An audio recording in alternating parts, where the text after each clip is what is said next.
Përshëndetje dhe mirë se erdhët të gjithë ju të shenjës së binjakëve. Do bëjmë leximin e radhës për ju dhe shikoj të dashur binjakë që ka fillime të reja, në fakt dhe një vullnet për të vepruar dhe nevojën për të ruajtur, sikur nga zhgënjimet apo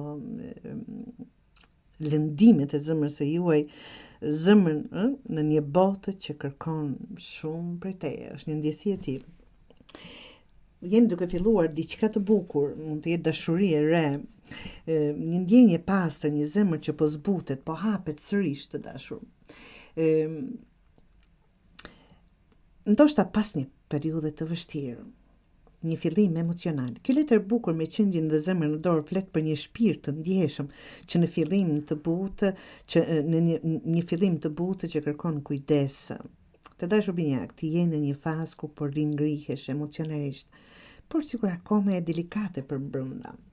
Është ajo delikatesa apo të brishtë nga ajo që përjetojmë dhe sikur vërtet friksohemi prapë të dashurojmë. Nëse s'ka të bëjë me dashuri, në çfarë lloji zhgënjimi, lëndimi që keni patur të dashur binjakë, është një ofertë këtu që po ju vje dhe jeni paksa skeptikë si do t'ja bëni, si do t'ja dalë, nga frika e asaj që keni dështuar apo lënduar më përpara dhe pak të skeptikë në këtë gjë.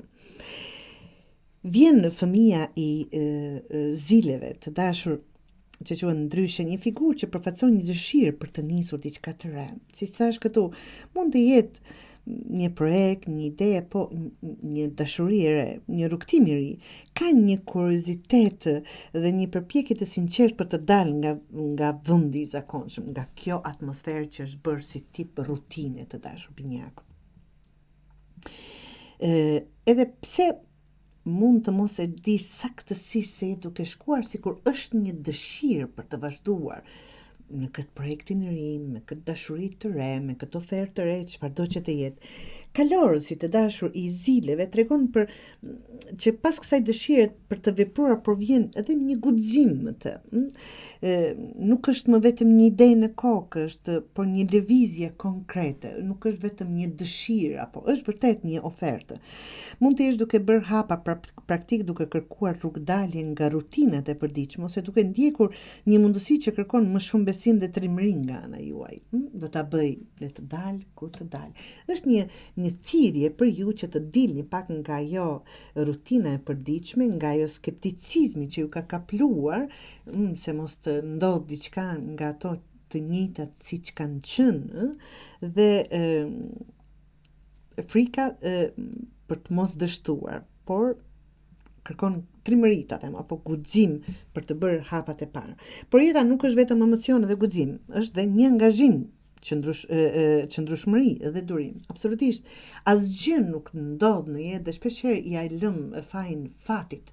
Sa të pafat që jemi, duke pritur që gjërat të ndryshojnë vetvetiu. Është gabim të dashur. Gjërat asgjë nuk ndryshojnë, por zvepruam ne.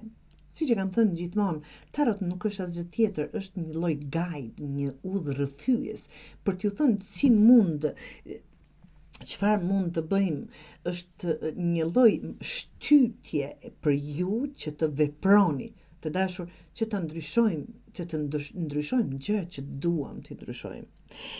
Siç thash, pra, stabiliteti ndërtuar me punë dhe kohë,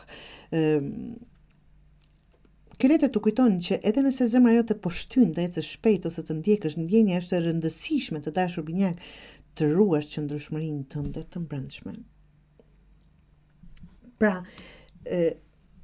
të mos hidhemi kokë e këmbën, sikur që kemi patur në atë dashurinë që ka dështuar, apo në atë projektën, atë gjë që ka dështuar. Ti bëjmë gjërat po me skepticizëm, por jo të lartë. Të hidhemi, të provojmë, jeta është dalgë, sa lartë dhe sa poshtë, dashur, është e pashmangshme kjo. Pra, në leximin e juaj shikoj se jeni në një fillim të një etape ku zemra po ju drejton. Vepro, guxo, por mos harro të ecësh me këmbë në tokë.